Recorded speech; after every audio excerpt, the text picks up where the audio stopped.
Well, the experience of the war from the eyes of an Iraqi civilian, of course, can be hard to imagine, but in 2007, Haidar tried to bridge that gap. In a televised version of the public radio show This American Life, Hamza went on a road trip across the country to exchange ideas with Americans about the Iraq War.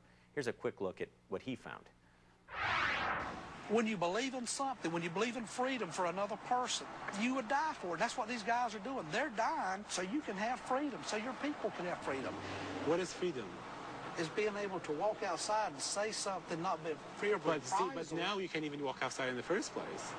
Because you're gonna get killed. You can be driving, a military convoy shows out of nowhere and opens fire. That's what me as an Iraqi and what my family and all Iraqis I know think. They used to think they used to live in hell. And now they say, you know what, that was heaven in fact, and this is hell. Hamza himself was almost a casualty of the Iraq War. He was kidnapped twice, shot, and members of his family were killed. He now lives in the U.S. He joins me now from New York City. Thanks so much for making time for us tonight. And tell us, thank you, Mark. What have 7 years of war done to your country? How many days do you have for the show? I mean, it has done a lot. Was it all bad? No, absolutely not. Was it all good? Definitely not either. There is both. But the thing, Mark, when it comes to human life, when it comes to the fact that hundreds of thousands of people were killed, these people are not coming back. Now, you cannot replace that by building a school or a hospital and saying it's okay now, it's fine, because we built a school, we built a hospital, so it's okay that all these people passed away. It's not.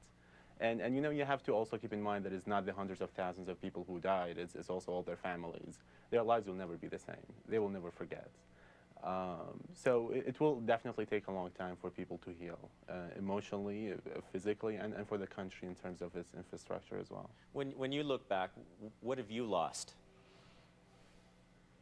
What have I lost? I lost my home. I lost my country. I lost family members. I lost friends. I lost, you know, I lost everything. I lost all my entire life, my childhood, the school I grew up in is flattened. My house is flattened. I left everything behind and moved here, and still consider myself to be one of the lucky ones, though, to be able to leave in one piece. And what about your family back in Iraq? What is their life like now? We had that clip of you from This American Life. You're saying about, you know, not even being able to go out at night, not even having that simple freedom. What's it like now? Things have changed, definitely, and a lot of that daily life has changed to the better. Today, the curfew is lifted. People are out until 11 p.m. relatively on weekends. It's definitely much more stable. It's safer. There's less presence of U.S. troops patrolling the streets. So a lot of things have gotten better. That's for sure, and it's a good sign. And I am hopeful that the country is heading in the right direction, is on the right track. Although it's still too early to celebrate any of it, and I am very still very sort of held back with how things will be once the U.S. troops actually leave, and what's going to happen with the vacuum. Yeah, that's the part I was curious about too, is what happens once they leave. There's going to be that vacuum and that moment of anticipation. What do you think will happen? Well, Mark, to be honest, I mean, I'm not a military expert, and I'm not, I don't have any expertise in that. I'm really just a young Iraqi man who's happy to be alive.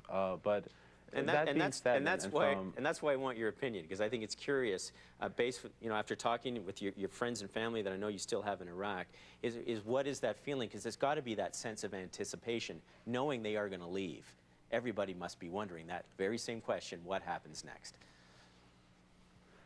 And I think we're all just going to have to wait and see. I mean, I think the question is rather, should they leave? Should they stay? And I think the question is, is there an option?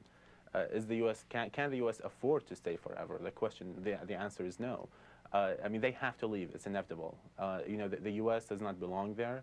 The U.S. is a foreign object in the body of Iraq that has to be removed. Now, what's going to happen once that occurs is left to for all of us to see.